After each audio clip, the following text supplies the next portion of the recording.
Hello, my dear friends. Welcome to our journey through the epic manas of the Kyrgyz people. Yesterday, I read about the Kyrgyz people and the birth of the manas, a hero of the Kyrgyz people. Today, we will continue our story. I will read for you about the childhood of young Manas and his first victories over enemies, and how he begins rise true leader of his people. Let's dive into the next part of the epic Manas. Chapter 5. Manas' childhood. The boy grew strong. At age 8, he gathered 40 boys and played war. Suddenly, they were attacked by an armed band of boys of the local Kalmyk, Mongol, and Manchu tribes. They were twice outnumbered. Hit the bullets, that's how Kalmyks call it Kyrgyz. They shouted, "Let them know how can play here and who can't." Hit them. Manas and his friends were outnumbered, but he called all Kyrgyz boys and gave the offenders a forced shakedown.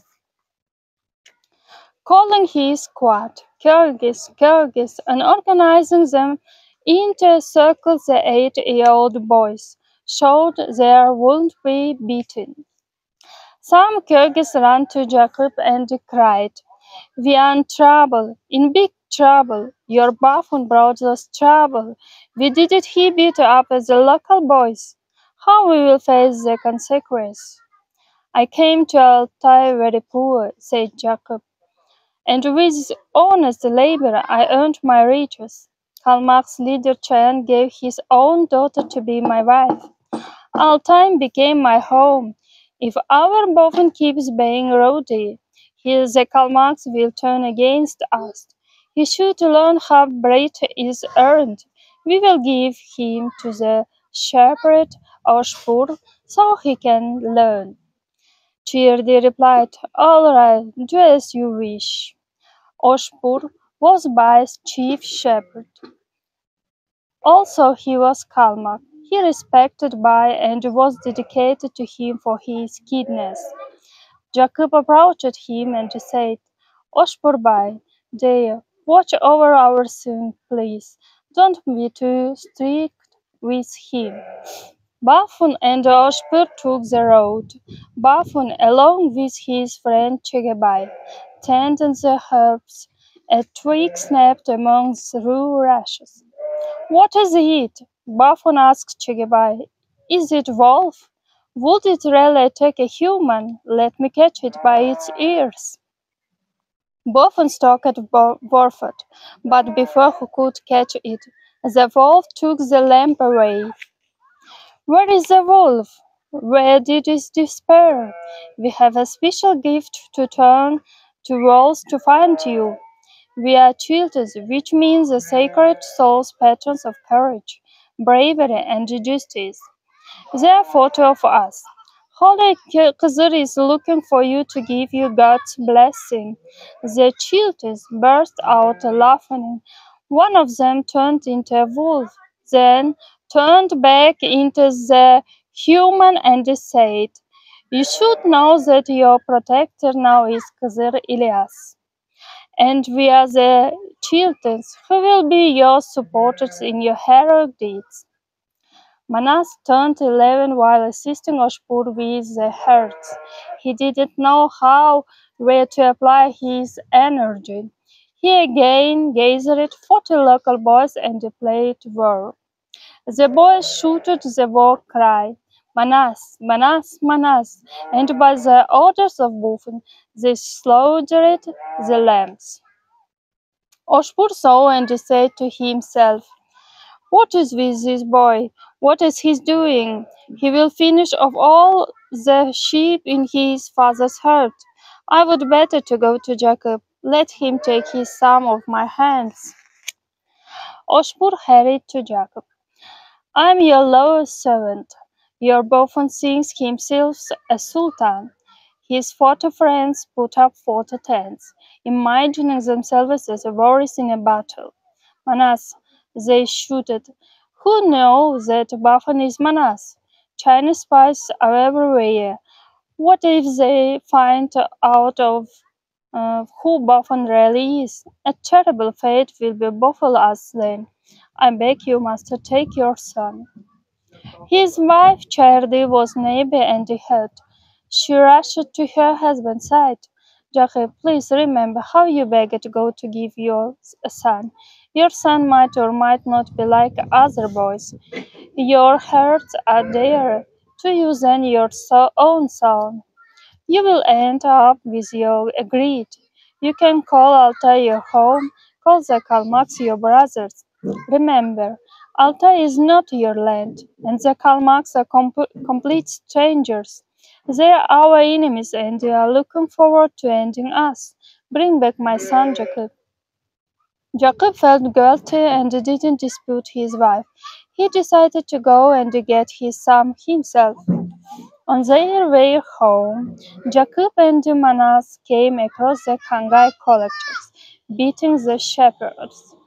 This was not unusual, but Jacob paid 35 horses per year to rent the Khagan's highlands. The collector constantly extorted bribes from the shepherds. Jacob stepped in, wanting to shame the Khangai. The main collector, Kortuk, gave Jacob a beating. Manas couldn't stand for this. He gave Kortuk a blow with a stick. Kortuk died on the spot. Other collectors yelled, "Catch the boy!" Manas shouted. Not so easy. Blow after blow poured down on them. They turned to run away, and Manas and 5 shepherds went after them. Jacob called out to Manas, "Enough, my son, stop. They will return and kill us. Let's go to them and acknowledge our faults. Maybe we will escape their revenge." But they didn't. The viceroy Batir Koshchu guarded the interests of the Chinese, Manchu, Kalmaks, and the Mongol. Learning about Cortex's deeds, Kokchu got angry and attacked Kyrgyz villages. Young Manas rode on Aymanbos with a spear in his hand.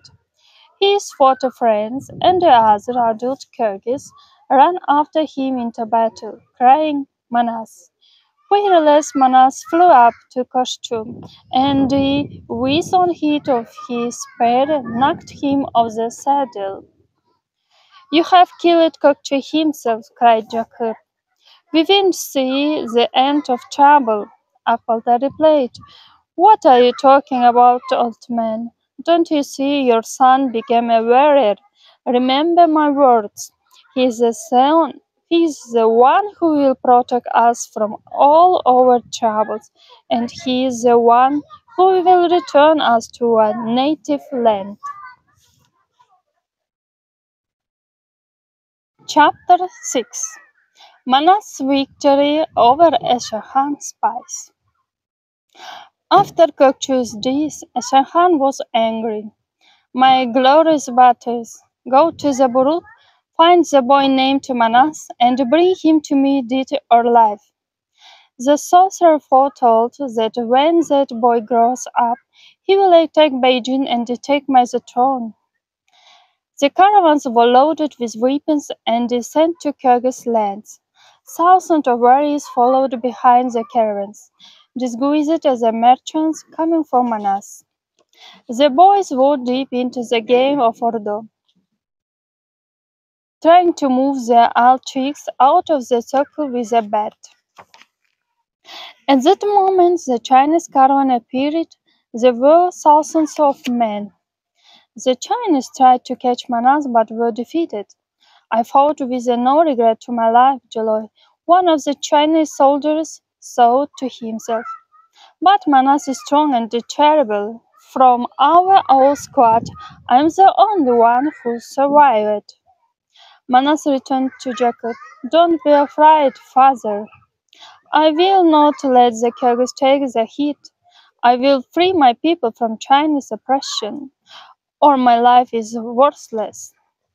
Jacob, son, listen to your father. We can't win.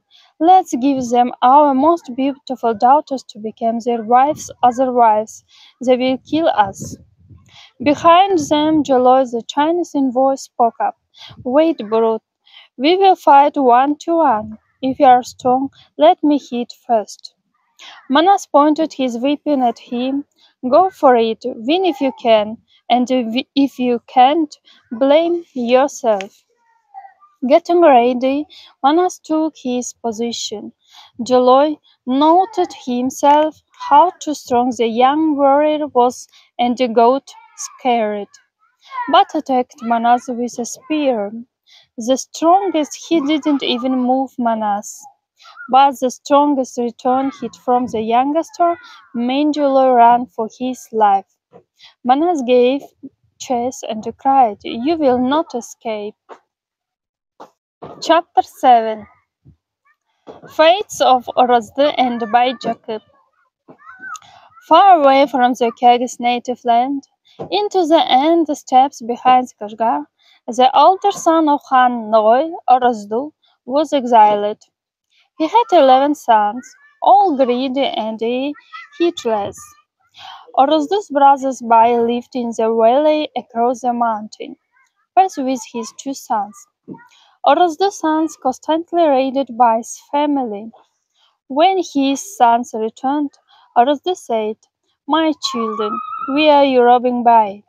He is our relative, your uncle, my own brother. He barely makes ends meet with his family. What are you doing? Don't touch him." Bai saw them coming and said to his son, "They are coming again." Bai didn't see that his Nuhabs, the son of his own brother, would rob people. When he understood that this would not change, the old man bore his pain silently. His young son Bakai didn't not want to yield. He was ready to resist, but "My children," Bai said, "we are strangers here. Bakai, you will not tolerate the abuse from Orozdu's sons anymore. You have to run away and find your happiness elsewhere before they kill you. And I will go to Altai. Maybe I will find Jacob, my younger brother. Give me my horse." First they hid the horse from the greedy sons of Orozdu. Then Bai struck out to Fort Altai. So, at an old age, Bai had to take a long journey. On the third day of his drive, he saw thousands of people digging a channel along the mountains. Their supervisor was a young Manchu Batir called Neskara. He usually took the travelers' horses and slaughtered them for meat, and made the travelers dig the channel. Poor Bai didn't know that I hurried toward the people. Bai was taken off his saddle and put to work along with everyone. After 2 days, Bai lost consciousness. It looks like the old man died. Pull him aside, let him feed the crows, shouted Neskhara with disgust. No one noticed that Bai was still alive. Neskara announced to his warriors that they will be marching to Altai to take the Burut herds and capture the dangerous boy Manas and take him to Isfahan. When Neskara's army disappeared, old Bai got up and noticed 3 mules. The old man Bai sat on a mule and chased after Neskara's army. Old Jacob was reading and noticed the Neskara's army far away. He got scared and watched the enemy's moves. After some time, he saw an exhausted man riding on a mule. When the stranger came up, Jacob greeted him. That man was Bai. He answered Jacob's greeting and asked, "Who are you? Why are you hiding?"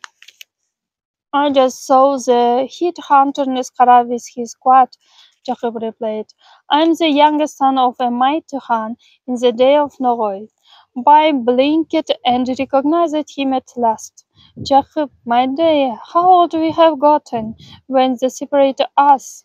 You were just a youngster. The happy brothers embraced, cried, and laughed out of happiness. When Bai asked Jacob whether he had children, Jacob replied, Yes, God gave us a child, our only son Manas. Hearing this, Bai said with fear that the purpose of Neskara's march, he has to deliver Manas to Shanhan either alive or dead. Jacob decided to inform his relatives about this danger right away.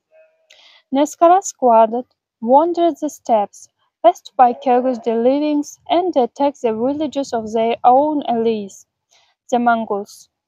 The looting went on the whole night, and in the morning Neskara left the destroyed village, taking away the beautiful girls and the herds of horses. Neskara tried to force me to capture Manas and refused. For that, he robbed us, took our women, and the herds of horses informed arrived young Manas just robbed Mongol. The offender will be punished. Forward the eagles. How did I injure my faith that it made me fight with someone I can't beat? I came here to suffer a terrible defeat, thought Neskara. Manas finally caught up with the enemy and hit him with a spear on his back. The Khan's ears got dark, his feet went weak, but his horse, Chapharat, flew like a bird. It made a sharp turn and carried away its rider from his true deeds upsteep drop. Neskara's army, which were behind Manas, stood motionless in fear. They asked Manas to spare their lives. Manas stood over them and said, Your Khan left you to your aid. Fight with us, we will not punish you. In response, Neskara's army cried, We are no longer an enemy to you. We are not the enemy. Manas accepted. Those who were enemies just recently embraced each other with joy. Tales about the magnanimous nature of Manas traveled all over the years. The oppressed and the abused came to him for protection. Manas Magnanimous. Chapter 8. Manas is elected a Kagan. All the Altaian tribes gathered for the council. By Manasseh's uncle addressed the council, We are surrounded by enemies. People without a leader don't have a future. To win over our enemy, we have to elect a fair, honest, and courageous Hagan, who is ready to be a leader. My speech was supported by everyone, but no one came forward or suggested someone else to be Han. Manas' eldest friend, Ainakul, got I'm the son of Salamat Ainakul, the oldest amongst Manas' squad. While on the hunt, we elected Manas to be our Khan. If you agree, let Manas be our Khan. People rejoiced that they had a Khan. Manas became Khan. And you, Kokcha, missed your shot. Are you any less than him? Complained Kokcha's relative.